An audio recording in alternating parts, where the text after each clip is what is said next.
So for our first star, we're going to look and figure out what the names and formulas of compounds are from 5 different combinations. Our first combination is potassium and bromine. And potassium is a very good example of why you have to memorize some of these, because potassium doesn't have a K anywhere in the name, and yet K is its symbol. Bromine is over here. So we have bromine, which is one step away from being a noble gas. Okay, it would like to pick up one electron so that it is isoelectronic with krypton. And the potassium, well, it has one more electron than the previous noble gas, which was argon. So it would like to form some charges. So I'm going to take my potassium and my bromine, and I'm going to write down what their charges would be. Now I can see that they would form a nice ionic compound, and I can see that it would be simply KBr to balance out 1 plus and 1 minus. Now, how do I name it? The cation, which is the potassium, just gets to stay with its own name, potassium. The bromine has become a bromide ion. So this is potassium bromide.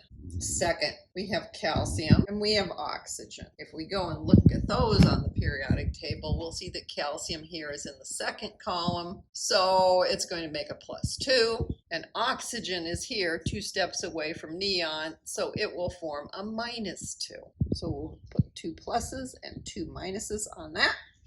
We see that, all right, they are already just, if I add those together, I get 0. So I will want just 1 calcium and 1 oxygen together. The calcium retains its name because it is the cation, and the oxygen became oxide. Okay, so far so good. All of these are not too bad. Now, for C, it is sodium and sulfur.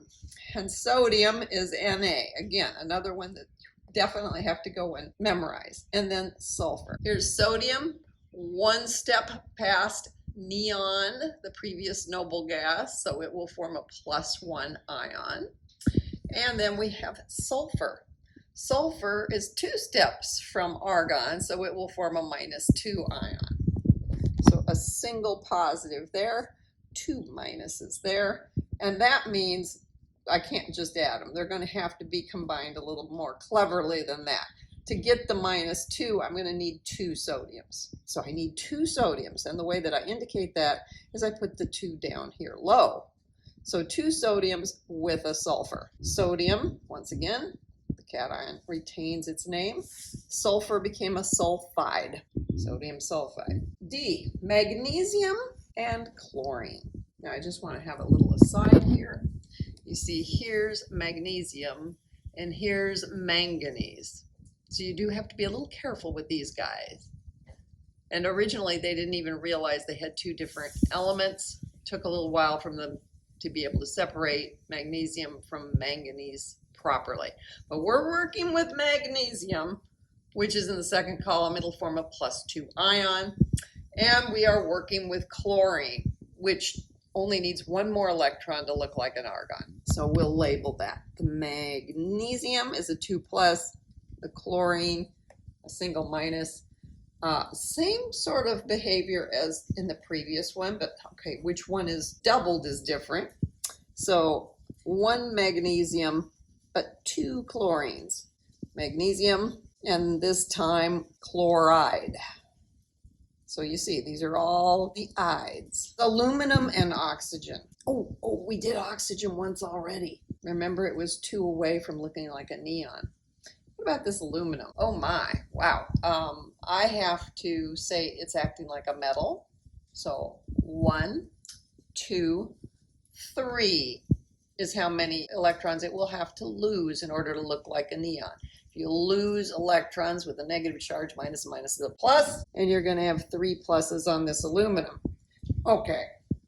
Now I definitely have to sit there and say, what is the least common multiple between these? Well, that's a 3, that's a 2. The least common multiple is a 6. So I'm going to need 2 of the aluminums to make 6 pluses and 3 of the oxygens to make 6 negative signs. So aluminum, 2 of them. Oxygen, 3 of those. And it will be aluminum oxide. So what we just did demonstrates the binary ionic compounds of so-called main group elements. Well, what main group? What did they mean by that? Well, things that are in the S section and the P section. Binary. Well, what's only 2 elements in it? The cation has to come from groups 1, 2, or 13. And if we look at the ones that we just did, we find out that they were in 1 or 2 or 13 was where aluminum was. And the anion had to come from 15, 16, or 17. And so we had oxygen and sulfur and chlorine and bromine. So these were the sorts of things that we used in those. So that was our example. And you'll see that in each case, the first word was just the name of the cation's parent element. Every case, we just kept that name.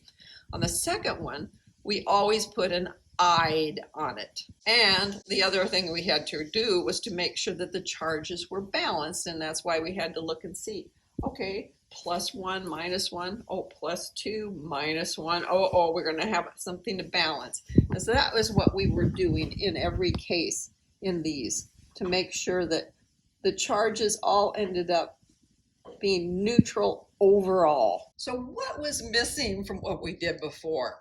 Well, all those transition metals, that's what was missing, because what we were talking about over here were columns 1 and 2, groups 1 and 2, and group 13. We left out all of these. Oh my gosh, that's horrible. And these two, but mostly these are the ones that we end up worrying about. The thing about the transition metals is that they can form more than one possible cation with different charges. That's the thing. So there is a Roman numeral system that's been put in place to take care of that. The Roman numeral will tell you what the charge of the cation is.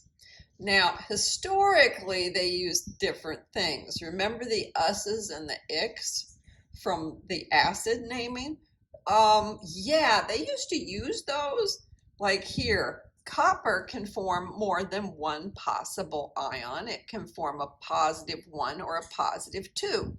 If you're combining the copper with oxygen, then in the case of copper 2 oxide, it'll just be a single copper and a single oxygen, because we have a +2 and a -2, and that adds up to 0, and that's great. In the case of copper 1, the oxygen is still at a -2, so you're going to need 2 of these coppers in order to balance out the oxygen. And you can see the formulas are different, their properties are going to be different, but they're both made out of copper and oxygen, so you have to indicate which one is which.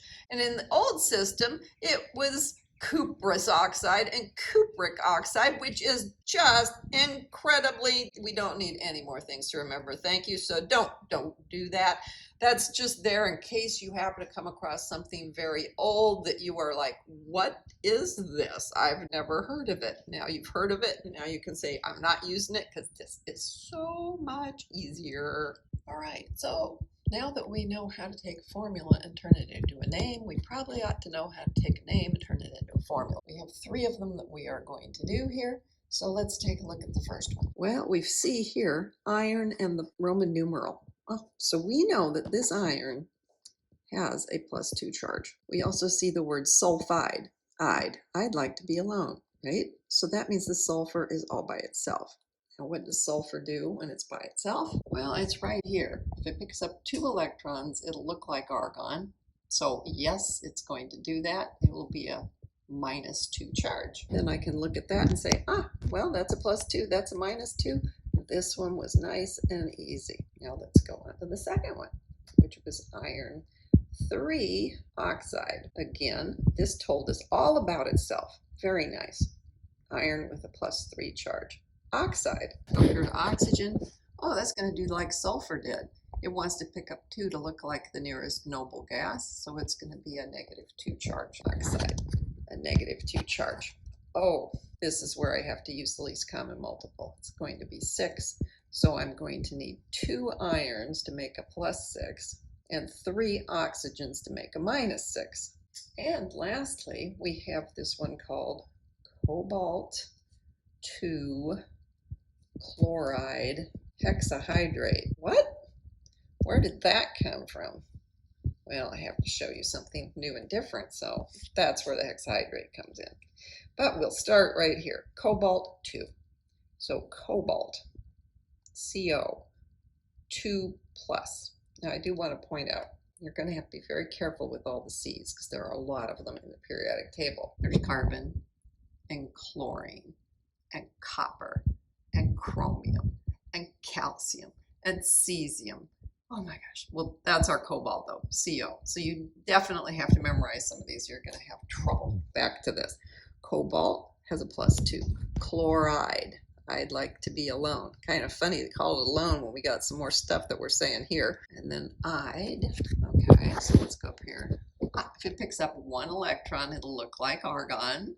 Isoelectronic with argon. And I still haven't explained the hexahydrate. And I'm going to in a moment. Well, water is what hydrate is. When it says hydrate, we mean water. Hexa? Well, there must be 6 of them. So that's 6 of them. How does that work with the rest of this? These are already neutral. So I'm not going to worry about those when I'm dealing with the charge balancing. There's 2 pluses. I'm going to need 2 minuses. So cobalt, chloride, 2 of those to take care of that. And these guys are associated. Put a dot here, fill it in, 6 water molecules. They essentially surround the cobalt chloride. You know, they'd be like, I'll make little divots like this. And then 1 up above the paper, 1 down below the paper, surrounding this cobalt chloride. It's a very odd thing. But this is one of the things that happens. You know, you see these little packs of desiccant, right? So these little packets of desiccant, you know, they always tell you do not eat. Once in a while they'll say it has silicates in it, but you don't know what's in it. There's a lot of different possibilities. If you were to make pure cobalt chloride, okay, cobalt 2 chloride, and just leave it out in the air, it would absorb water. That's what's going on in one of these desiccant packets, although this is not going to be cobalt chloride. So overall, then you have the cobalt with a +2 charge with chloride, which when you balance the charges, you get this. And then we use this odd symbol like this to mean that it's a somewhat different sort of bond. It's not the same type. It's a much looser bond. And in fact, those desiccant packs, if you put them in an oven and you put them at the boiling point of water, it will take the water right back out again because that's the energy of the bond. The water can't stay there if it's going to boil. It's gone.